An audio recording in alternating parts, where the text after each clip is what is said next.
Pues bien, vamos a dar inicio esta noche. In nomine Patri et Filii et Spiritui Sancto. Amen. Pater noster, qui es in celi, sanctificetur nomen tuum. Adveniat regnum tuum, fiat voluntas tua, sicut in cielo et in terra. Panem nostrum quotidianum da nobis hodie, et dimitte nobis debita nostra, sicut nos dimittimus debitoribus nostris, et ne nos inducas in tentationem, sed libera nos a malo. Ave Maria, gratia plena Dominus tecum, benedicta tui mulieribus, et benedictus fructus ventris tui, Iesus.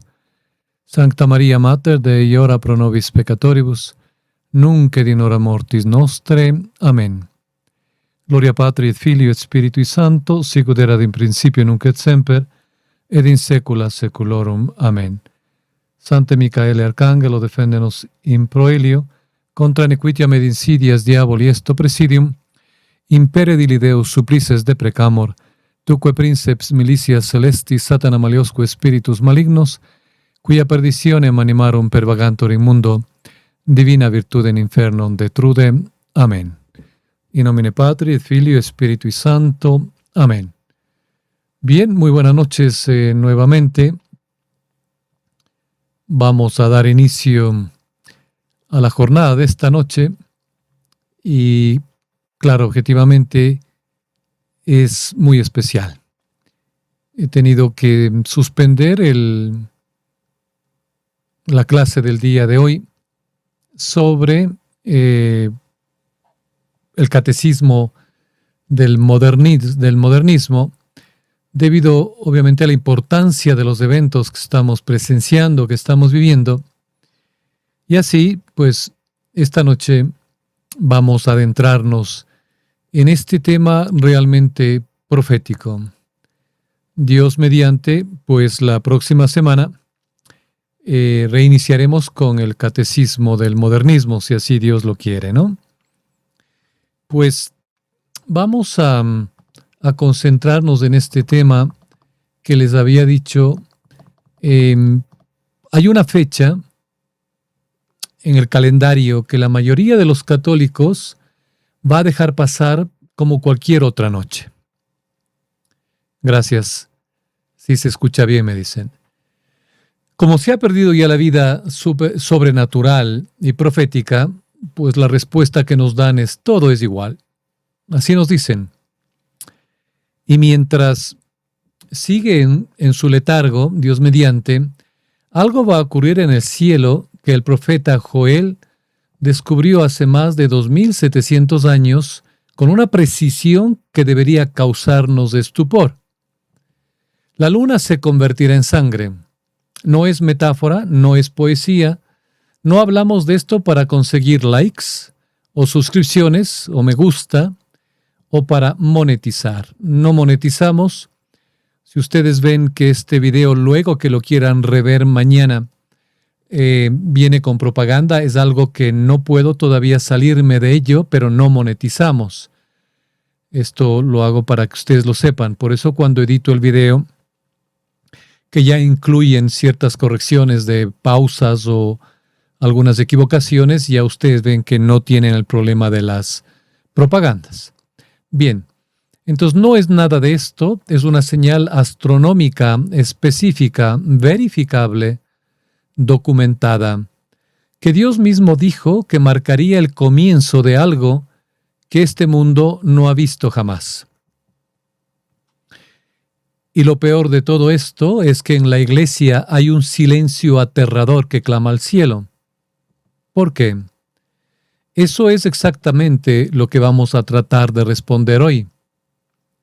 Porque lo que está a punto de ocurrir en el cielo, Dios mediante, el día de mañana 3 de marzo, no es un evento astronómico que coincide con la profecía. Es la profecía en tiempo real, ocurriendo literalmente sobre nosotros. Y hay algo que necesitamos saber antes de que esa luna salga y quede poco tiempo. Los que frecuentan el canal saben que yo no acostumbro adentrarme en esto de las profecías como lo estoy haciendo esta noche. Y obviamente es por una sencilla razón que lo vamos a descubrir en el transcurso de esta noche. Antes de que vayamos más profundo, necesitamos comprender el contexto completo. Porque la mayoría de las personas que han escuchado hablar de lunas de sangre, lo han escuchado tal vez de forma superficial, como dato curioso, como titular de Internet o como premonición de algo, de alguien que no ha acertado y pues lo han descartado. Lo que vamos a aprender no es dato curioso, es la correlación de señales astronómicas bíblicas e históricas que apuntan todos al mismo momento.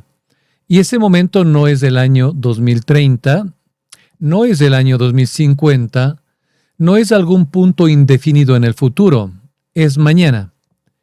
En la Biblia, en el libro del profeta Joel, en el capítulo 2, versículo 30 al 31, el texto dice, voy a leerles. Haré prodigios en el cielo y en la tierra, sangre y fuego y columnas de humo. El sol se convertirá en tinieblas y la luna en sangre, antes que llegue el grande y terrible día de Yahvé. Bien, 7 palabras que deberíamos profundizar. ¿Qué es lo que nos dicen y cuáles son estas palabras? Antes que llegue, terrible día de Yahvé. Esto no es una descripción del fin, es la descripción de la señal que precede al fin. Dios, a través del profeta Joel, no describe el evento, sino que describe la advertencia previa al evento y nos da señales para discernir. ¿Saben lo que esto significa? Pues significa que la luna de sangre no es el juicio. La luna de sangre es Dios que nos está avisando que el juicio está cerca, que su segunda venida es inminente. Es la alarma antes del impacto. Es la señal de alerta para que los que tienen ojos para ver, reconozcan y respondan. Y mañana 3 de marzo de 2026, esa alarma va a sonar sobre el cielo del mundo entero. Ahora, muchos de ustedes que han escuchado varios programas con expertos en estos temas, podrían preguntarse, ¿no nos han advertido ya de lunas de sangre con frecuencia? ¿No es simplemente un eclipse lunar? Sí y no. Técnicamente, una luna de sangre es lo que ocurre durante un eclipse lunar total, cuando la Tierra se interpone entre el Sol y la Luna, y la luz roja del amanecer y el atardecer se refracta alrededor de la Tierra, tiñendo la Luna de un color rojo profundo, carmesí.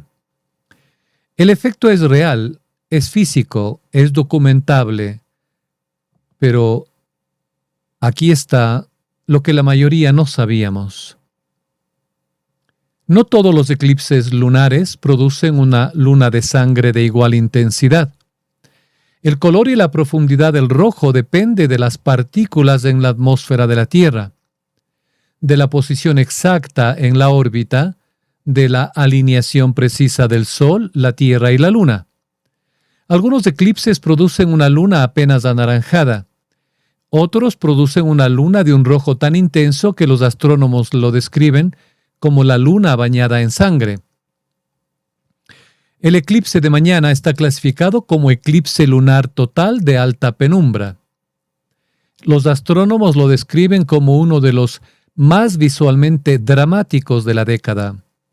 La luna estará en la fase óptima de su ciclo. La Tierra estará en la posición que maximiza la refracción roja. Dios mediante, mañana 3 de marzo de 2026, el cielo va a mostrar exactamente lo que el profeta Joel describió. Y no es la primera vez que Dios usa el cielo para comunicarse, ni será la última. San Pedro, recordarán, citó al profeta Joel directamente en el día de Pentecostés. Esto lo leemos en el libro de los Hechos de los Apóstoles, en el capítulo 2, versículo 20. Dice, el sol se convertirá en tinieblas y la luna en sangre, antes que llegue el día del Señor, el día grande y célebre. Esta profecía, que también está en Isaías, en el capítulo 44, además de su cumplimiento en Pentecostés, tiene un sentido eschatológico, como se ven en los versículos 19 y referentes a los fenómenos cósmicos que están anunciados para estos tiempos, es decir, para los últimos tiempos. Pueden referirse al Evangelio de San Mateo, capítulo 24, capítulo 29, incluso al libro del Apocalipsis, capítulo 6, versículo 12. O sea, para el día del Señor, cuya venida los primeros cristianos esperaban de hora en hora, como dice San Clemente Romano. San Juan también en el libro del Apocalipsis, capítulo 6, versículo 12, describe el mismo fenómeno, el día de la ira de Dios. Y vi, nos dice, cuando abrió el sexto sello, y se produjo un gran terremoto, y el sol se puso negro como un saco de crin, y la luna entera se puso como sangre. Nuestro Señor Jesucristo mismo en el Evangelio de San Lucas, en el capítulo 26, versículo 25, dijo: «Y habrá señales en el sol, la luna y las estrellas, y sobre la tierra ansiedad de las naciones». El lenguaje del cielo no es nuevo. Es el lenguaje el más antiguo que Dios usa para hablarle a la humanidad. Y el 3 de marzo, ese lenguaje va a ser visible para aquel que abre el corazón, para aquel que abre el espíritu, y va a ser visible para todo el planeta simultáneamente. Pero hay algo más que necesitamos comprender sobre esta luna específica. También la Santísima Virgen María nos advirtió en el libro de la verdad lo siguiente, abro comillas: «Tanto está sucediendo justo ahora en el mundo, mientras el ejército de Satanás está esparciendo estragos por todas partes. Ellos están tratando de tomar control de todas las instituciones financieras para que así ellos puedan infligir una terrible atrocidad sobre mis hijos. Ellos, el grupo maligno, impulsado por la lujuria y el poder, están también tratando de crear una guerra nuclear en Irán». Están tratando de crear, nos dice la Santísima Virgen María, una guerra nuclear en Irán. Y esto es, creo, donde la mayoría de las enseñanzas sobre lunas de sangre se quedan cortas, porque se enfocan muchas veces en el fenómeno aislado y pierden el contexto profético más amplio. El profeta Joel no menciona la luna de sangre en forma aislada. Si leemos el contexto completo de la profecía, capítulo 2, versículos 28 al 32, dice lo siguiente: «Y después de esto, derramaré mi espíritu sobre toda carne. Profetizarán vuestros hijos y vuestras hijas, vuestros ancianos tendrán sueños y vuestros jóvenes verán visiones». ¿Ven lo que está ocurriendo aquí? El profeta Joel no describe una señal solitaria. Joel describe una secuencia, un derramamiento del Espíritu, un aumento de revelación profética que es excelente, pero que también tiene sus peligros. Para esto, debemos estar preparados y saber discernir los espíritus, para no caer en la desorientación diabólica. Señales en los cielos y en la tierra. Y luego, después de todo eso, la luna de sangre, como el marcador final antes del día del Señor. Ahora, díganme ustedes, ¿estamos viviendo en un momento histórico, o en este momento histórico, acontecimientos, señales y avisos en todo el mundo? ¿No hay acaso niños, jóvenes y ancianos que están teniendo sueños y revelaciones? ¿Acaso la Madre de Dios no nos ha dado señales y avisos proféticos? Fátima, La Saled, Akita. ¿Hay señales en los cielos que no existían hace 50 años? La respuesta a estas preguntas es sí. Y el siguiente evento en la secuencia del profeta Joel es la luna de sangre, el 3 de marzo de 2026. Ahora, deseo hablarles de algo que pueden pasar por alto, particularmente en una iglesia que ha perdido su misión y su visión profética y mística, ya sea porque se ponen incómodos con la implicación directa o porque han perdido la fe o nunca la tuvieron. La luna de sangre del día de mañana 3 de marzo de 2026 no ocurrirá en un vacío histórico. Ocurre en el contexto de una correlación de señales, y esto es lo importante, sin precedentes en la historia moderna. Y cuando digo correlación me refiero exactamente a eso. No una sola señal, no dos señales, sino múltiples indicadores proféticos alcanzando su punto de encuentro simultáneo, que lo estamos viendo. El momento ha empezado y todo se cumplirá. Despertemos de nuestro sueño aletargado y de nuestro adormecimiento espiritual, nos dice la Santísima Virgen María. ¿Por qué? Porque nos ha llegado la hora. Todo lo que esté escrito tendrá que cumplirse. Son muchos los mensajes que hablan del final de los tiempos. Mensajes que cuando se menciona el castigo que le espera a la humanidad si no se convierte, nos dicen que no son del cielo. Mensajes que ni siquiera son discernidos, son rechazados inmediatamente. Debemos, creo, tomar conciencia que la hora para la segunda venida de Jesús se aproxima. Pero antes que veamos cielos nuevos y tierra nueva, muchos sucesos habrán de acontecer aún. Las profecías de las Sagradas Escrituras tendrán que cumplirse literalmente.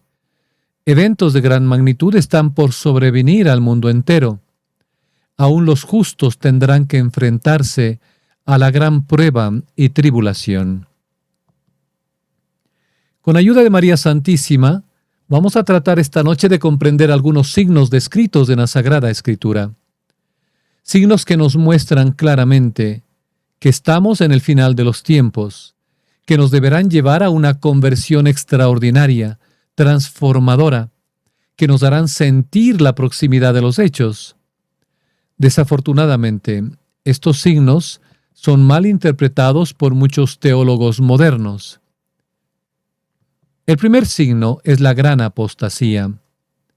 Luego la conversión de los judíos y finalmente la aparición del anticristo como tercera señal.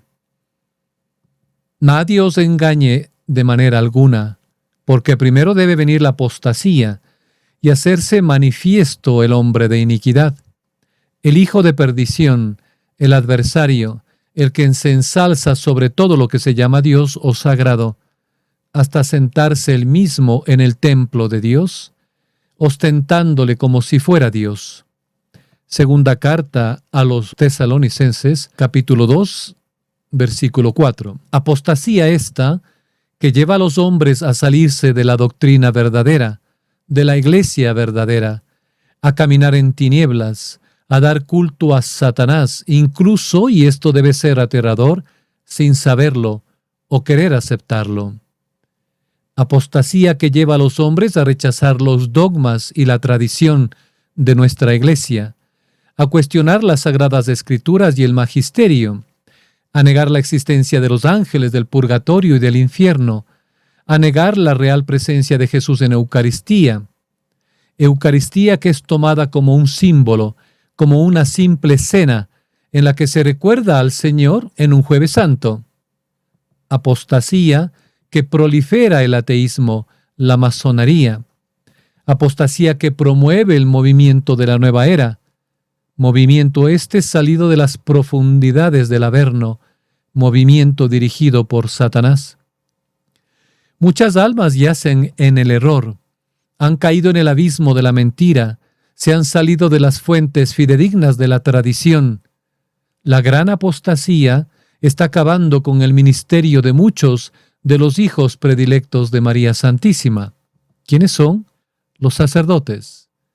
Sacerdotes que ahora se atreven a decir que la Biblia contiene errores históricos, que aducen que los sacramentos son meros símbolos, que dicen que su celebración de la misa es algo accidental, ya que tanto ellos como nosotros somos iguales en el sacerdocio, que han perdido la definición de lo que es el pecado, que niegan la resurrección de Cristo, que han perdido incluso su identidad sacerdotal, que ya no son católicos. Nosotros no podemos aceptar el modernismo, la nueva iglesia conciliar, la confusión generalizada, la apatía por doquier. Debemos rechazar el error provenga o quien provenga. Debemos permanecer fieles a la doctrina verdadera de las Sagradas Escrituras, de la tradición y del magisterio de la Iglesia. Porque como nos recordará el Señor, se levantará pueblo contra pueblo, reino contra reino, y habrá en diversos lugares hambres y pestes y terremotos. Todo esto solo es el comienzo de los dolores. Después os entregarán a la tribulación y os matarán, y serán odiados de todos los pueblos por mi causa, por causa de mi nombre.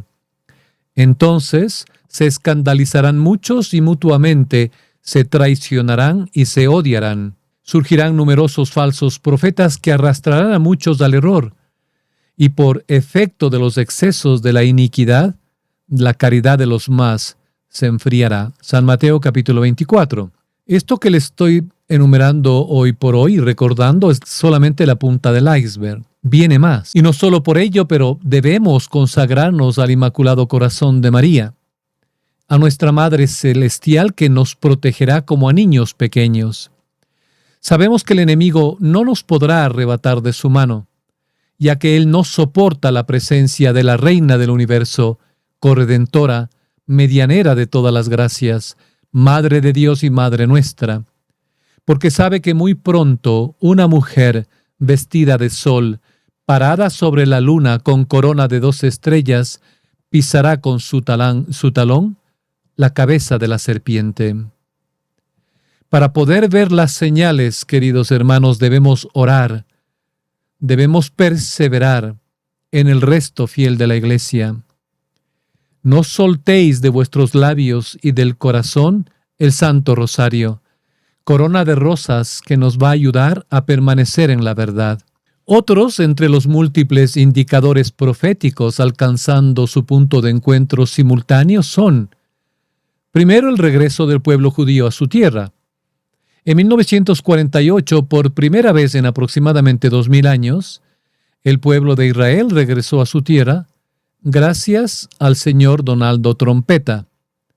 Voy a utilizar de ahora en adelante algunos nombres que se asocian con personajes verdaderos para evitar los algoritmos. Nuestro Señor Jesús dijo en el Evangelio de San Mateo 24 que cuando la higuera volviera a echar hojas, su generación no pasaría antes que todas estas cosas ocurriesen. Dice: de la higuera aprended esta semejanza. Cuando ya sus ramas se ponen tiernas y sus hojas brotan, conocéis que está cerca el verano.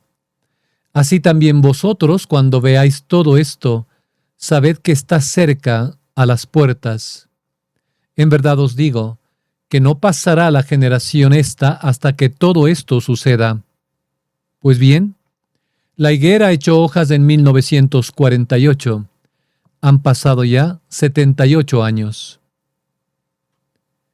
El árbol de la higuera es la figura de Israel, según la carne, a quien se dio un plazo para que antes de la destrucción de Jerusalén creyese en el Cristo resucitado que le predicaron los apóstoles.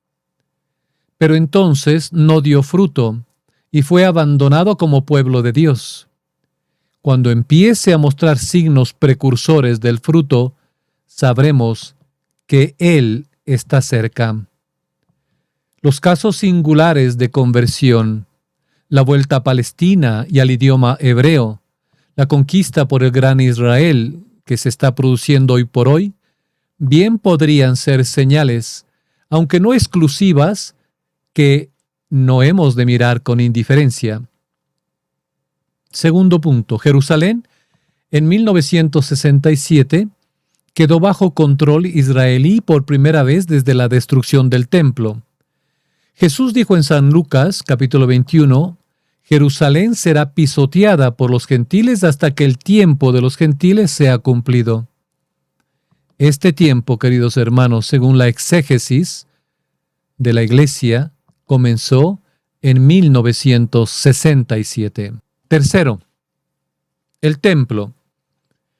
En este momento, en 2026, existe en Israel una organización llamada el Instituto del Templo, que ha fabricado todos los utensilios necesarios para la restauración del culto del templo.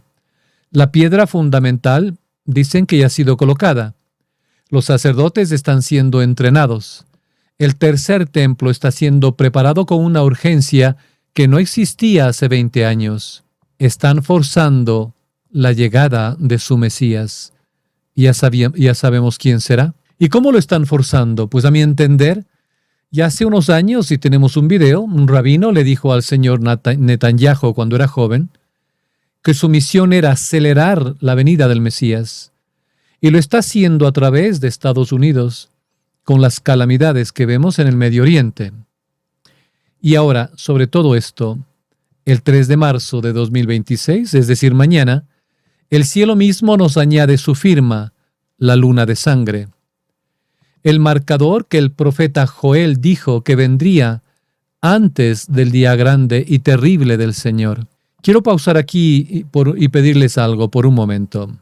Si algo de lo que he dicho hasta aquí en ustedes ya está respondiendo, es decir, están sintiendo en el corazón, den gracias a Dios. Si algo en su espíritu ya sabe que lo que están escuchando es real, hagan en su interior un momento de alabanza a Dios uno y trino, porque lo que viene en los próximos minutos es la parte que nadie más les va a decir. La parte que objetivamente hablando debería cambiar la manera en que ustedes viven su fe. Y si aún no lo han iniciado, deben empezar ayer, es decir, urgente hoy. Hay una pregunta que quiero responder directamente, que tal vez muchos lo piensen en este momento. ¿El experto tal o el profesor tal no ha dicho esto ya antes? ¿No ha habido acaso otras lunas de sangre, otras fechas, otras profecías que señalaban eventos específicos y luego no pasó nada? Es una pregunta honesta y merece una respuesta honesta. Sí, ha habido otras lunas de sangre. En el 2014 y 15 ocurrió una tétrada, 4 lunas de sangre consecutivas, que a pesar de que algunos expertos vaticinaban desastres y algunos proclamaron como el inicio del fin, el mundo continuó. Pero aquí está la diferencia crucial que tal vez no se entendió. El profeta Joel, capítulo 2, versículo 31, no dice que la luna de sangre es el fin, dice que ocurre antes. La palabra hebrea es lifnei, antes, enfrente de o previamente. La luna de sangre es el inicio, no el capítulo final.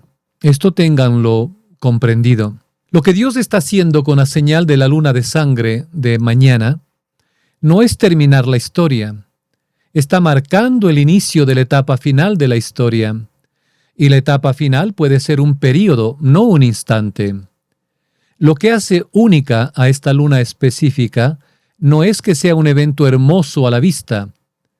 Lo que la hace única es la cohesión de contexto profético que la rodea. Nunca antes en la historia moderna ha habido una luna de sangre que ocurriera simultáneamente con un nivel tan alto de convergencia de señales bíblicas como el que estamos viviendo ahora. ¿Cuáles son estas señales? Las hemos enumerado, no solo aquí, sino en varios programas. Apostasía en iglesia, desorientación demoníaca, abominación de la desolación, herejías, sacrilegios, abortos, eutanasia, sodomía, guerras, cuarta revolución, ciudades de 15 minutos, control totalitario, pestes, pandemias, hambrunas, revolución financiera, transhumanismo, Israel como nación, Jerusalén recuperada, preparativos del templo, aumento global de revelación mariana, inestabilidad geopolítica sin precedentes y ahora la rúbrica del cielo. Todo al mismo tiempo. Eso es lo nuevo. Eso es lo que hace al 3 de marzo diferente. Ahora quiero hablar de lo que el profeta Joel dice que sucede después de la luna de sangre. Porque la mayoría de las personas leen el versículo 31 y se detienen ahí con pánico. El profeta Joel no se detiene ahí. Si ustedes leen y continúan con el versículo 32, nos dice: y sucederá que todo aquel que invocare el nombre de Yahvé será salvo. Porque como dijo Yahvé, habrá salvación en el monte Sión y en Jerusalén, y entre los restos que habrá llamado Yahvé. Todo aquel que invocare será salvo. ¿Qué significa esto? San Pablo cita este pasaje con relación a la iglesia, para mostrar que en ella no se distingue entre judío y gentil, y que la salvación no es ya por las obras de la ley, sino por Jesucristo. El monte Sión, el lugar donde Yahvé tiene su habitación y su santuario, que habrá llamado Yahvé los judíos dispersos en medio de los paganos, y también estos que Yahvé quiere asociar a su reino y que responden a este llamado, es decir, la conversión de los judíos. Tal es la interpretación de San Jerónimo, quien refiere este pasaje a los judíos que Dios un día llamará para formar parte de su reino, terminando así su larga reprobación y cumpliéndose lo anunciado por Jesús en el Evangelio de San Lucas, capítulo 21, versículo 24, según lo muestra el profeta en el capítulo 3. La luna de sangre no es una sentencia de muerte para los que han abandonado a Dios. Es una señal de regreso, un llamado para los que se han alejado. Es la alarma más grande que Dios ha puesto en el cielo en esta generación, diciendo: todavía hay tiempo para rezar al único Dios uno y trino y a su verdadera iglesia. Todavía hay tiempo para ser salvado. La luna de sangre no es para aterrorizarles, es para despertarles del largo letargo en que tal vez muchos se encuentran y que vean los acontecimientos proféticos que estamos viviendo. La iglesia en su tribulación y el mundo que sigue sus pasos, aunque no lo sepa. Y ese es el propósito de este programa. Dicho esto, y asociando los mensajes de nuestra Madre del Cielo, juntamente con la profecía del profeta Joel, con esta luna de sangre, el padre Paul Leonard Kramer, experto en Fátima, recordarán, manifestó recientemente y dijo, como expliqué en una entrevista en Roma hace 10 años, estos eventos que tienen lugar ahora en Irán están predichos en la profecía como una señal de que la tercera guerra mundial es inminente. Esto, continúa el padre, provocará una catástrofe global. Esto desencadenará una reacción en cadena que conducirá a una invasión yihadista contra Europa Occidental desde el norte de África, seguida de una invasión rusa de Europa. Estados Unidos quedará entonces completamente devastado en la guerra con Rusia. La ocupación rusa de Europa durará menos de un año, pero será brutal. Estados Unidos se enfrentará a una crisis interna tal que derrumbará la Unión Federal de Estados y estos tendrán que mantener el orden únicamente mediante sus gobiernos estatales. China acabará invadiendo Rusia y Europa, pero será derrotada tras la consagración de Rusia por un papa verdaderamente católico, seguida inmediatamente por la conversión de los árabes. China se convertirá al catolicismo y será la principal potencia en Asia. Los judíos también se convertirán al catolicismo. Estamos a solo unos años de estos acontecimientos. Francia y Polonia se convertirán en las principales potencias europeas, junto con un monarca de los países de habla alemana unidos. Pero ojo, hasta ahí lo que dijo el padre.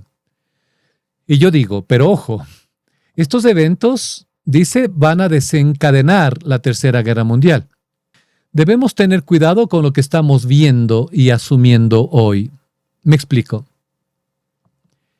Yo paré de colocar videos y todo en Telegram sobre lo que está pasando en el Medio Oriente, debido a que empecé a notar cosas muy extrañas.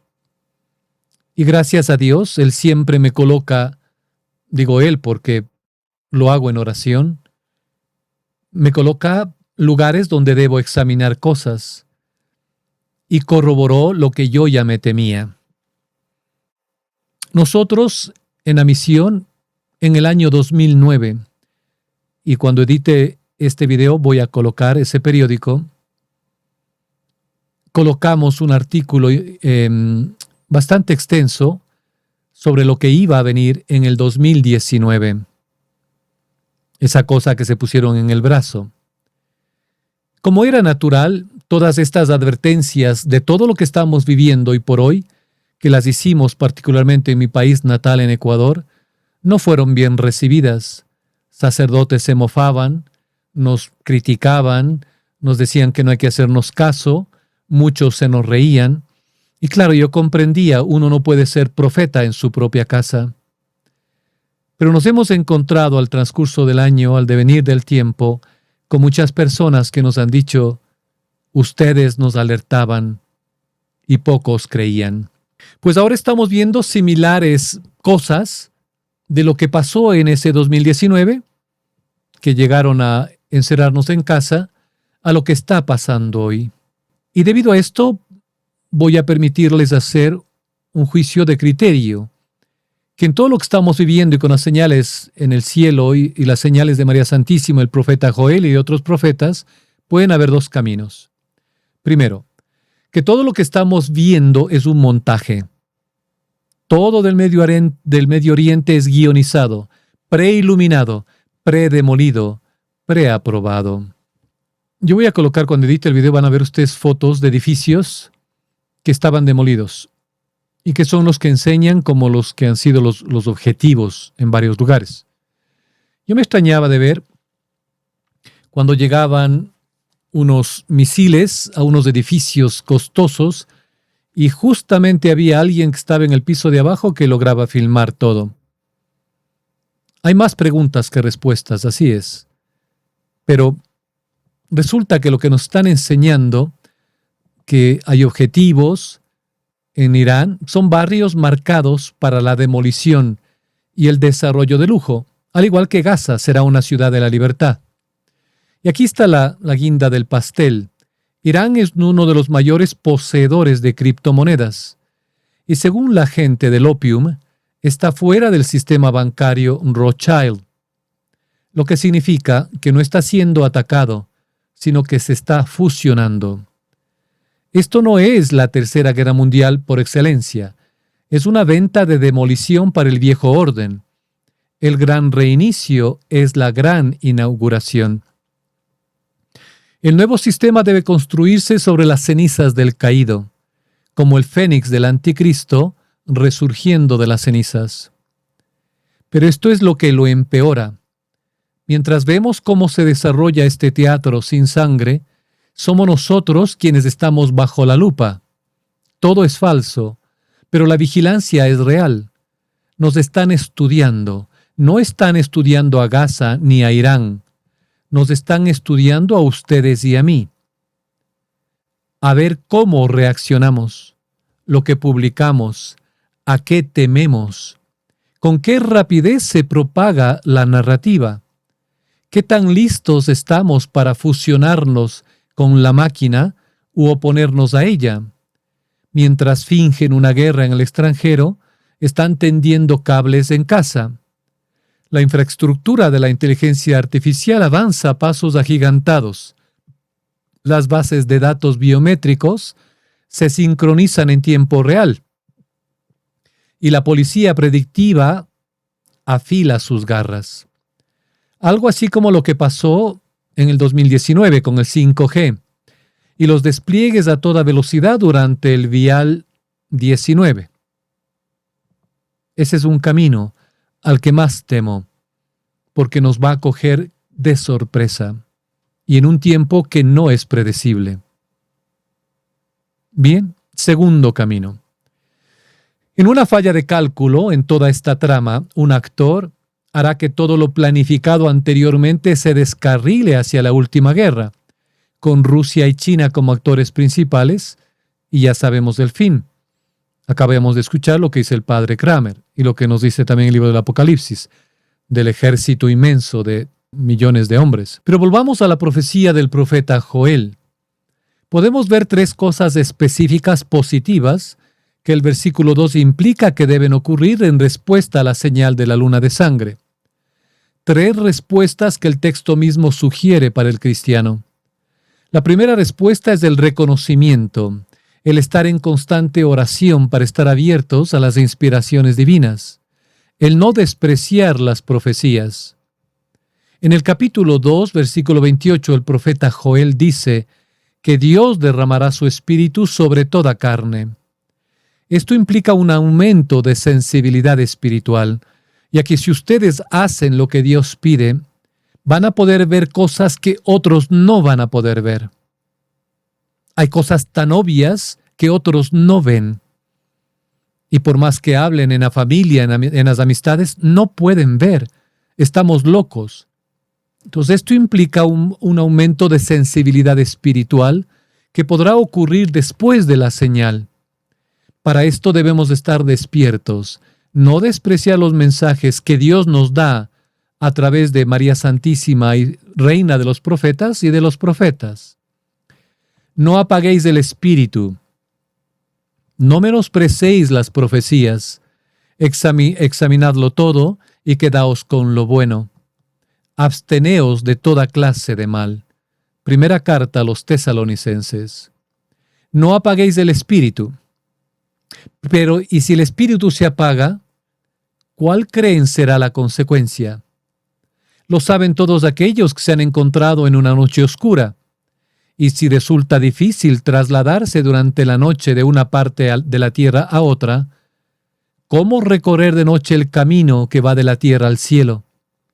¿Cómo reconocer a dónde nos están llevando antes de que podamos escapar o podamos huir al desierto y de que sea demasiado tarde? No menosprecéis las profecías.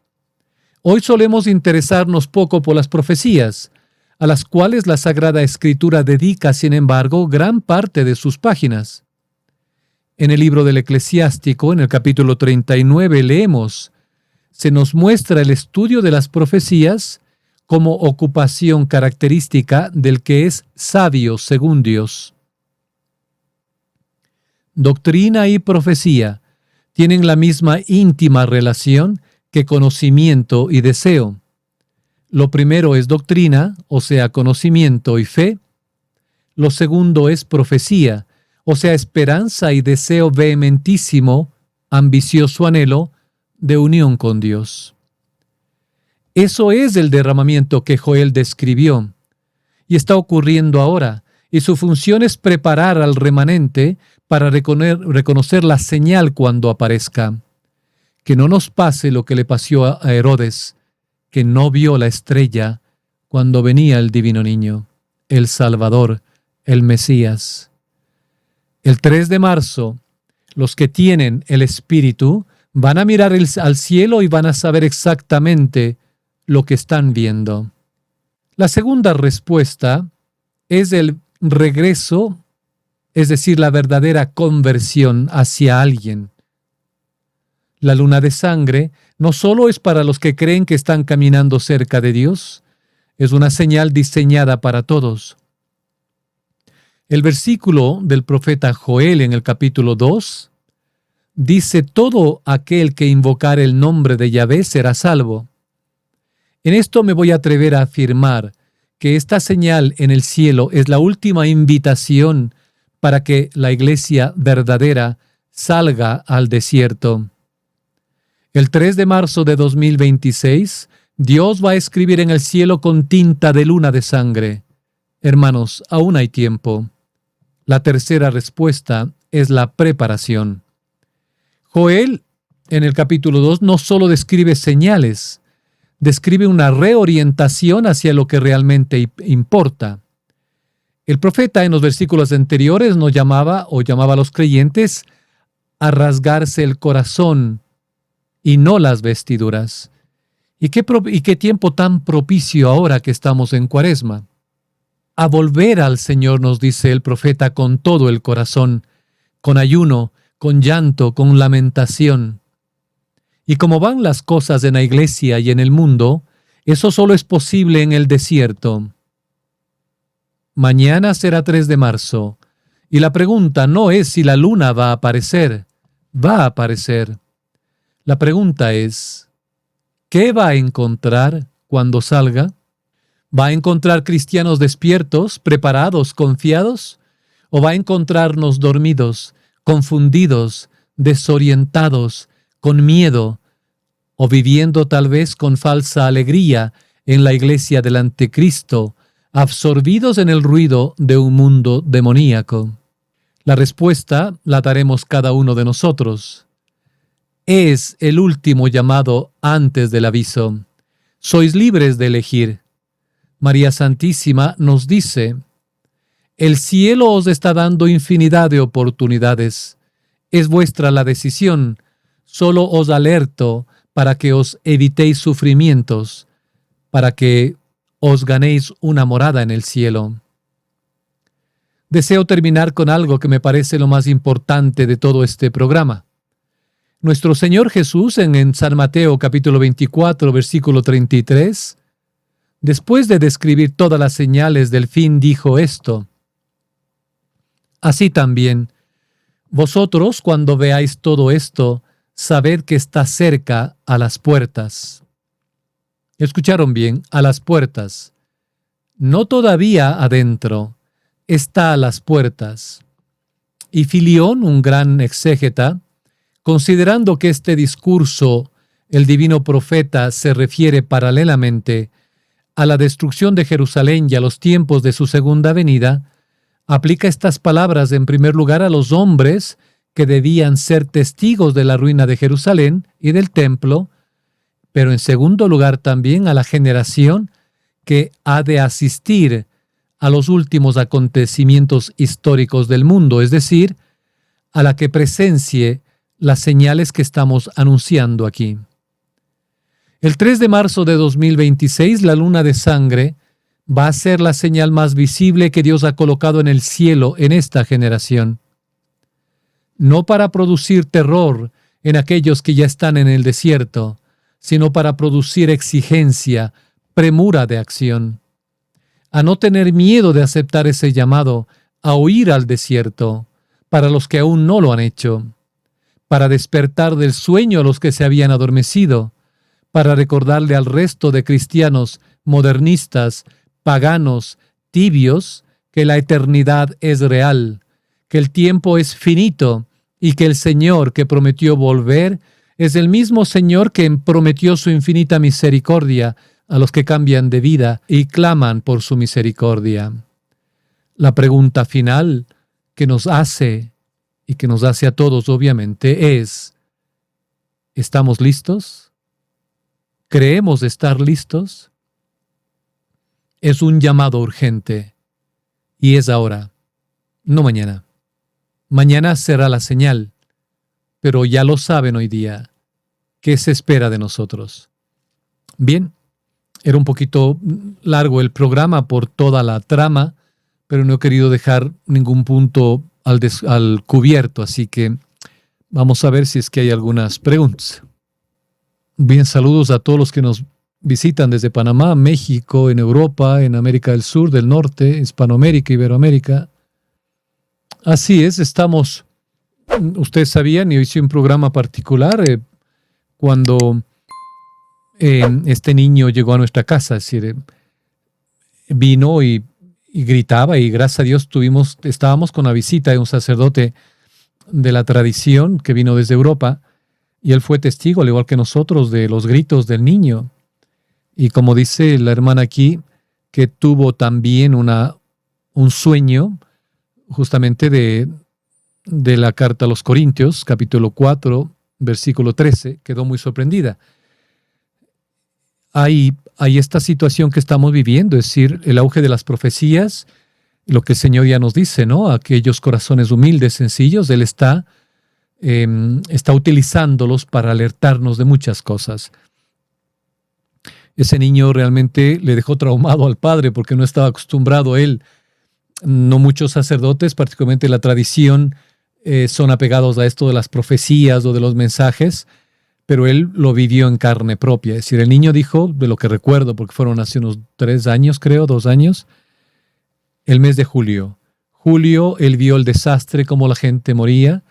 Julio digo porque él decía que antes de su cumpleaños, y le pregunté a la madre cuándo era el cumpleaños, dijo julio, pero él se desesperaba por todas las muertes que él veía. Al día siguiente, pues el niño fue a la escuela y como nada. Le pregunté y me dijo no, que no se recordaba nada. Dios está utilizando y cumpliendo sus profecías, ¿no? Bien.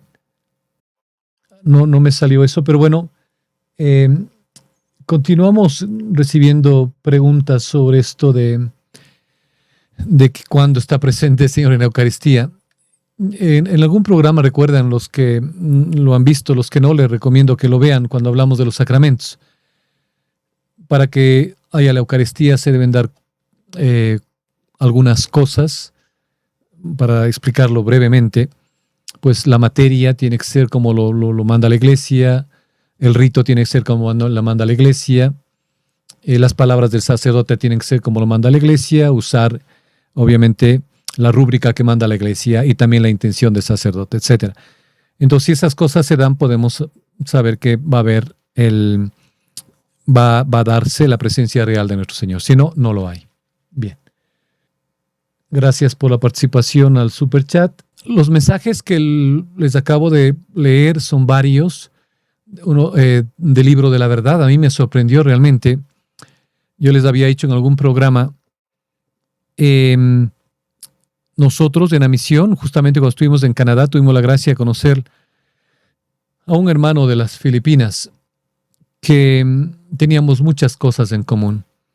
Él nos hizo el regalo de varios milagros que él tuvo, que presenció y que los tuvo físicamente. Tengo hasta ahora, nos regaló en una botella de vino canadiense, del vino dulce que solo produce Canadá, el ice wine, el vino del hielo. Se le apareció de repente aceite bendito con pétalos, de la nada. Y era para sanación. Él nos regaló eso, nos regaló los 4 o 5 tomos del libro de la verdad en inglés.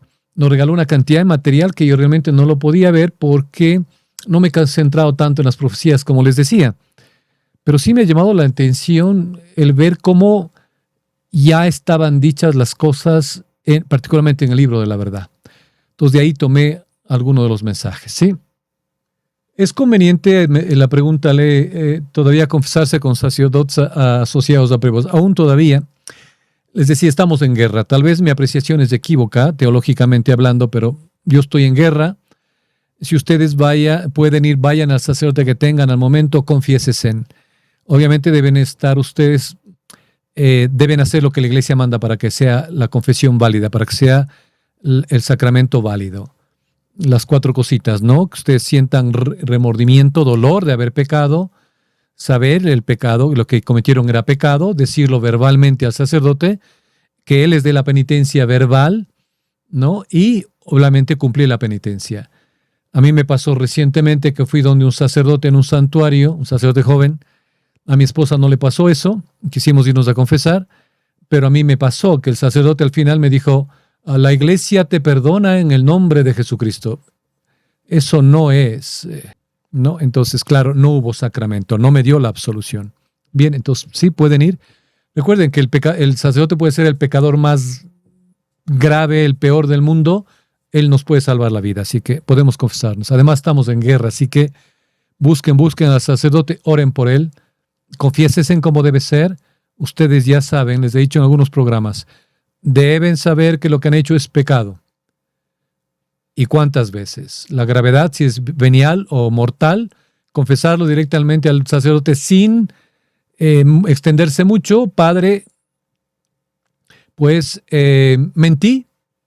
Solo que el sacerdote le diga en qué mentiste, porque a veces hay cosas que nosotros pensamos que es mentira, pero son otras cosas, es más una cuestión de debilidad de carácter, etcétera. O pretexto, pero también el pretexto es peor que la mentira. el sacerdote puede preguntar que le desarrolle para ver la extensión, etcétera. Pero de ahí usted es, Padre, mi última confesión fue hace 7 semanas, 7 días, etcétera. He pecado contra el primero, segundo mandamiento 7 veces, contra el quinto 4 veces, etcétera. Si es que el sacerdote le pide que se explaye, pues ahí lo hace. Si no, el sacerdote tendrá que cumplir con su misión, darles la absolución y la penitencia, y ustedes deben cumplirla.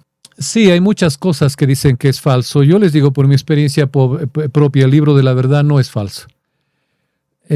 Conocí mucho de eso allá en Canadá, como les decía.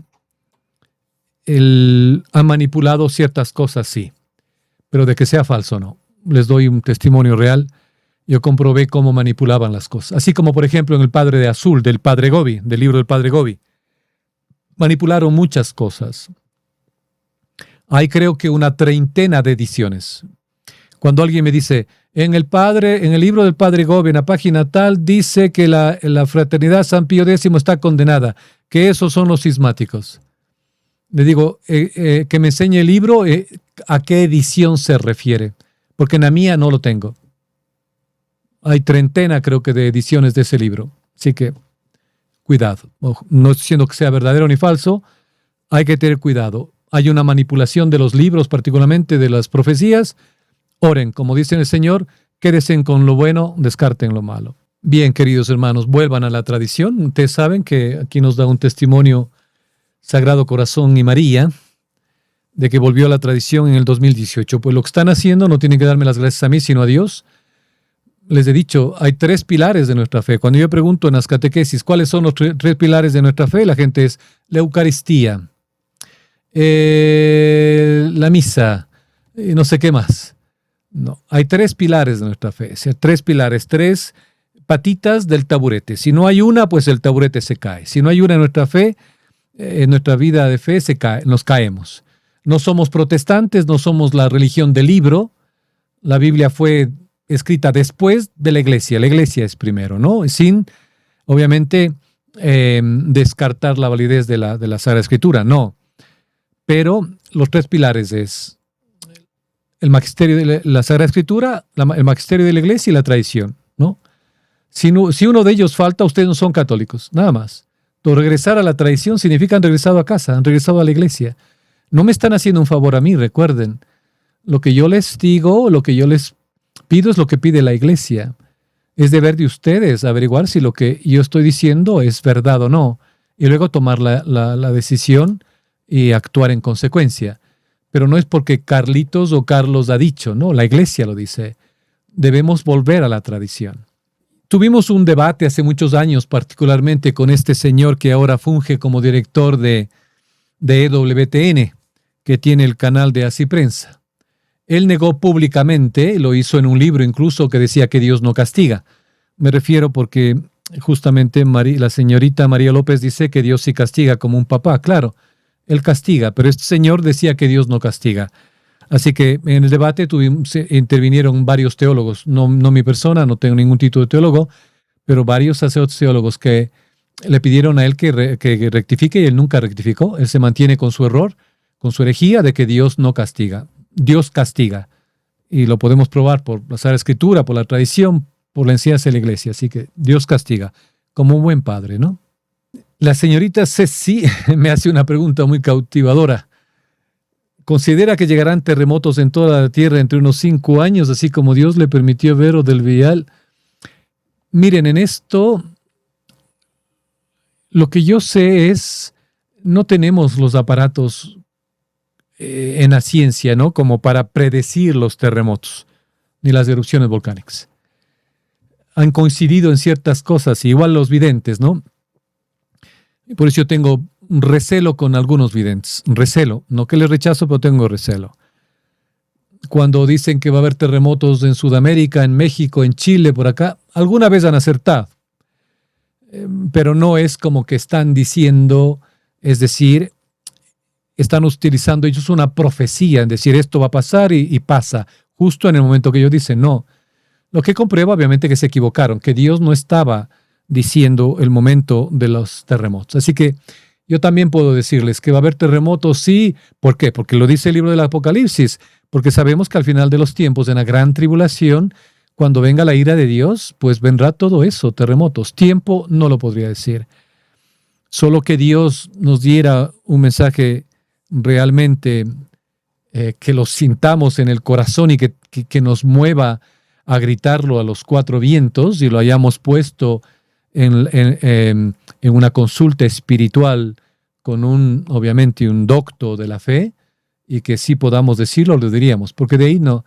Tiempos, ustedes han visto grandes pensadores, por ejemplo, recuerdo el señor, este ingeniero creo que es de geólogo, el señor Yahvé, que lo respeto mucho, muchas de las veces profetizó el fin y varios eventos que van a suceder, pero se equivocó en los tiempos. Él decía tal año y seguía equivocándose. Entonces no nos metamos en ello. Van a ver, sí. Preparemos nosotros como que vamos a vivir el fin del mundo mañana. Si eso fuera así, ¿qué haríamos? ¿Qué haría usted, señora o señorita Ceci? ¿Qué haría si Dios le revela que mañana va a ser ese gran terremoto? ¿Qué haría usted? Prepárese, preparémonos todos. Si no lo es, bendito sea Dios, estamos preparados.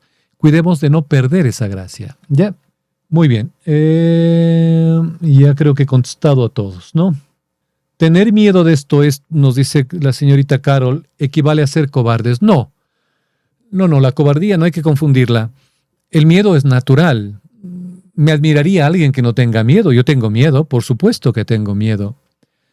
Lo que estamos llamados es a dominar ese miedo para hacerlo en una virtud de la fortaleza que Dios nos la va a dar si lo pedimos. De ahí miedo es natural, está en nuestro ser. Tenemos miedo algunos a las inyecciones, a la sangre, a la muerte. Todos tenemos miedo a la muerte, a lo desconocido. Así que no, eso no es cobardía. Cobardía sería, por ejemplo, en el caso de que ahora sabe usted que Dios por algunos medios le está dando la señal que tiene que, por ejemplo, por decir, no voy a decir que es su caso, pero por ejemplo al señor Ramón Valdés le dice que él está viviendo con una mujer que no es suya. Y por un amigo, un profeta, un visionario, lo que sea, le dice que tiene que dejarle, que ahora tiene que dejarle y regresar a Dios. Apartarse de esa mujer que no es suya, confesarse y volver a Dios y a su esposa y a sus hijos. Si él no lo hace por miedo al que dirán, porque piensan en la mayoría de gente que la que está es su esposa, por miedo a la sociedad, a sus amigos, a su empresa, etc., eso es cobardía. No, lo otro es normal. Miedo, pues lo tenemos todo. Bien. Como lo decía un señor, Sagrado Corazón, dice, pero es el único templo donde hay exposición del Santísimo. Pues rueguen a Dios que realmente esté ahí. Yo les digo personalmente, por favor, no hagan lo que yo les digo, porque es una experiencia personal, ¿sí? No digan que porque Carlos dijo, no, y les repito, lo que yo diga no tiene valor para nadie ni para nada. Es una experiencia de 23 y más años.